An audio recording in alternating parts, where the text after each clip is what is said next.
In a quiet Nigerian village, Adebayo had everything: a devoted wife, two beautiful daughters, and a home filled with laughter. But in his heart, resentment grew.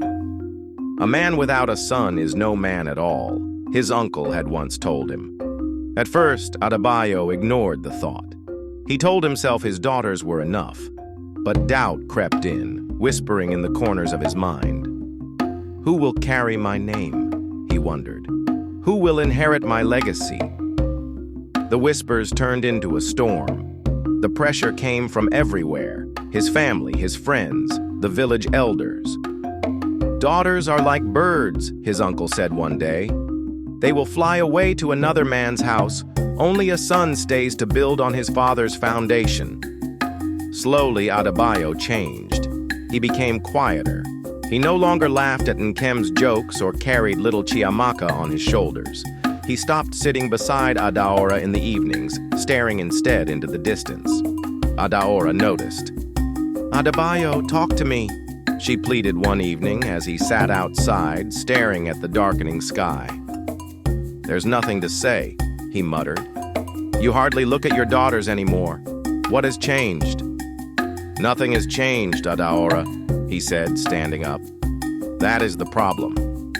One by one, the small kindnesses disappeared. His warmth, his tenderness, his presence. Then one night he made his decision.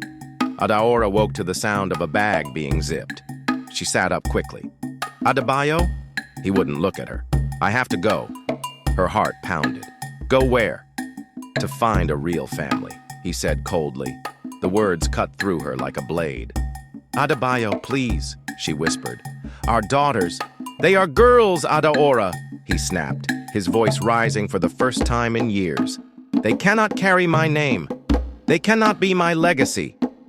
A shadow moved in the hallway, and Nkem stood there, silent, tears rolling down her cheeks. Little Chiamaka, only 5, ran into the room, clutching her stuffed cloth doll. "Daddy, don't go!" she wailed, wrapping her tiny arms around his leg. For a moment, Adebayo froze. Something deep inside him twisted. But then he pried her off, turned, and walked out the door. He never looked back. The whispers began immediately. He left her because she couldn't give him a son. A woman without a son is a woman without worth. Who will take care of her when she is old? Adaora heard them all. She let the shame sink in, let the pain settle deep in her bones. Then she lifted her chin and faced the world. She would not break. She sold the little jewelry she had left and took a job at the local market, selling fabric. She worked under the hot sun, lifting heavy baskets and bargaining with customers. She ignored the pitying looks, the murmurs behind her back. At night, she sat with her daughters, pressing soft kisses to their foreheads, whispering to them, "You are enough." More than enough.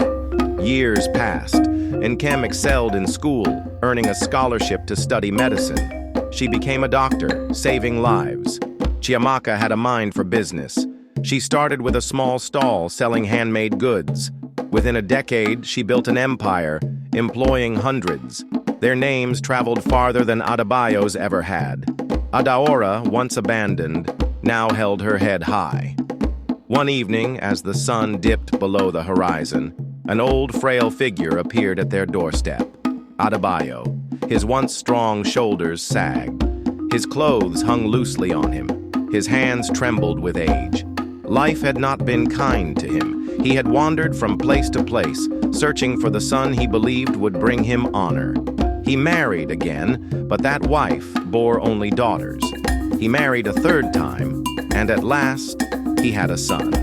But the boy grew up wild and reckless, with no love for his father's name. He squandered his inheritance and disappeared, leaving Adebayo with nothing.